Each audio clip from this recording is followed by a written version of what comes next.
বহু জেলায় অর্থাৎ নেপালের বহু জেলায় রাস্তা ভেঙে গিয়েছে। ৪৫টি ব্রিজের মধ্যে ৪৪টি ব্রিজ ভেঙে গেছে, যোগাযোগ ব্যবস্থা ব্যাহত হয়ে পড়েছে।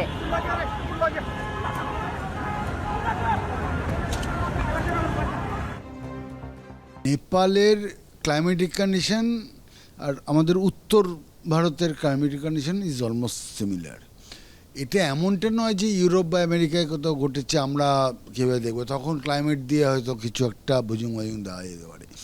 বাট অলওয়েজ আমাদেরকে প্রিপেয়ার তো থাকতেই হবে। ইভেন কালকেও আলোচনা হচ্ছিল যে বিহার এবং উত্তরপ্রদেশের উপর একটা আঘাত আসতে পারে। সেটা নিশ্চয়ই আসেনি, খবরে কিছু শুনিনি, কারণ আমাদের পক্ষে তো অনসাইট দেখা সম্ভব হয় না। তো এখানে কিন্তু আসলে যেটা ঘটেছে, বৃষ্টিপাতটা বা ভূমিকম্পটা কিন্তু নেপালে হয়নি। ভূমিকম্পটা অনেক পরে শুনেছি, প্রথমে হেভি রেইনফলের কথা শুনেছিলাম, সেটা হয়েছে তিব্বতে। এবং তিব্বতের একটা বাঁধ ভেঙে গেছে। সেই বাঁধটা ভেঙে অবভিয়াসলি হিল ট্রেন মানে জলটা হাই স্পিডে আসবে। এই যে যেখানে বৃষ্টি হবে সেখানেই বন্যা হবে, এই ধারণাটা ভুল। তারপর ডিভিসি জল ছাড়লে পরেই বন্যা হচ্ছে, ডিভিসি জল না ছাড়লে বন্যা হতো না, এই ধারণাটাও ভুল।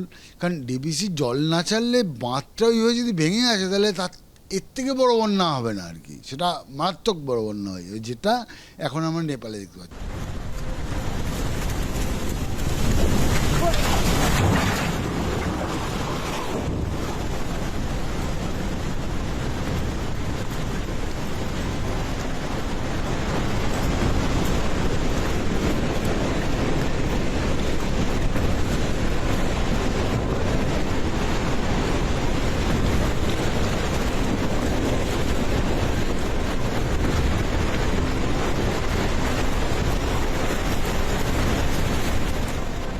এই ভয়াবহ বিপর্যয়ের ফলে নেপালে এখনো পর্যন্ত ৩৫৯ জনের দেহ উদ্ধার করা হয়েছে।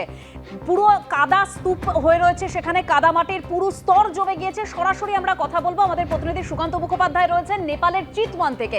সুকান্ত,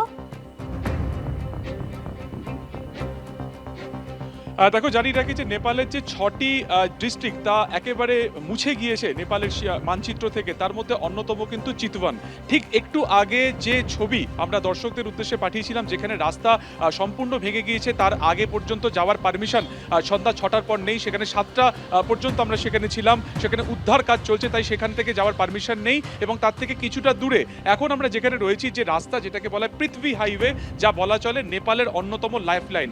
কাঠমান্ডুর সাথে একেবারে এই সমস্ত জেলা, অর্থাৎ এই যে নওয়াকোট, অন্যদিকে ধাদিং, সাথে এই যে ৬টা জেলা যা কার্যত নিশ্চিহ্ন হয়ে গিয়েছে হরপাজ বানের জেরে, তার সাথে মূল যে শহর অর্থাৎ কাঠমান্ডুকে জোড়ার যে রাস্তা, সেই পৃথ্বী হাইওয়েতে রয়েছে। যে রাস্তা তুমি দেখতে পাচ্ছ একদম শুনশান অবস্থাতে রয়েছে।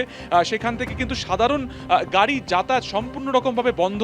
তার কারণ হচ্ছে এই রাস্তা থেকে আগে গেলেই প্রথমে চিতওয়ানের যে জায়গাতে এই মুহূর্তে কাদামাটির নিচে তা রয়েছে, সেখানে উদ্ধার কাজ চালানো হচ্ছে। তারপরই হচ্ছে ধাদিং এবং তারপর হচ্ছে নওয়াকোট, গোর্খা, অর্থাৎ একের পর এক যে জায়গা যা নিশ্চিহ্ন হয়ে গিয়েছে সেখানে উদ্ধার কাজ চলছে।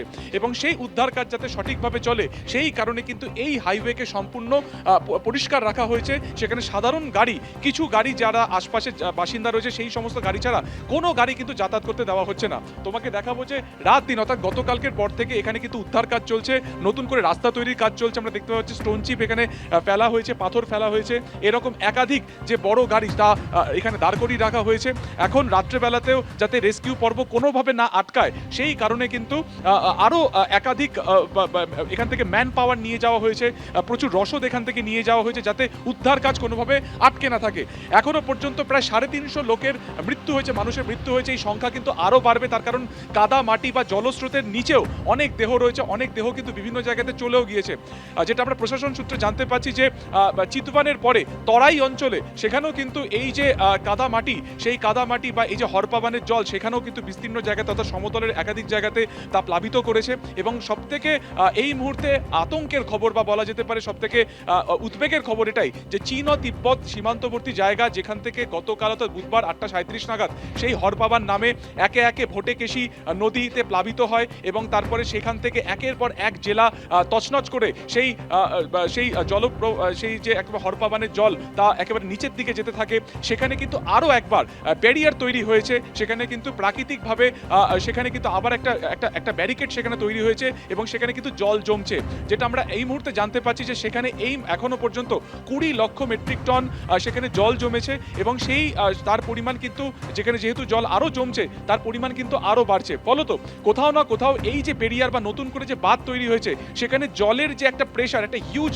প্রেশার, সেটা কিন্তু তার মধ্যে আবার এসে আটকাচ্ছে বা সেখানে ধাক্কা দিচ্ছে এবং যার ফলে সেই ব্যারিয়ার কিন্তু যদি আরও একবার ভেঙে যায়, ঠিক এই যে যে অভিমুখ রয়েছে সেই অভিমুখ থেকে কিন্তু আরও একবার সেই হরপা বান ধেয়ে আসতে পারে। ফলত সব মিলিয়ে এই সমস্ত জেলাতে যে জায়গাগুলো এখনো পর্যন্ত অক্ষত রয়েছে বা নদীর আশপাশে বা তীরবর্তী জায়গাতে যারা থাকছেন তাদেরকে দূরবর্তী জায়গাতে নিয়ে যাওয়া হয়েছে এবং যে ছবি তোমাকে দেখালাম যে অন্যতম লাইফ লাইন এই পৃথিবী হাইওয়ে, আরও একবার তোমাকে ছবিটা দেখাবো, সম্পূর্ণ রকমভাবে অন্ধকার, তার কারণ প্রায় 19টি সেতু ভেঙে গিয়েছে, 12টি তোমার তাপবিদ্যুৎ কেন্দ্র পুরোপুরি নষ্ট হয়ে গিয়েছে, সে কারণে বিস্তীর্ণ জায়গা অন্ধকারে ডুবে গিয়েছে এবং প্রধানমন্ত্রী নিজে ঘটনাস্থলে দীর্ঘক্ষণ তিনি থাকছেন, তার নজরদারিতে এই উদ্ধার কাজ চলছে।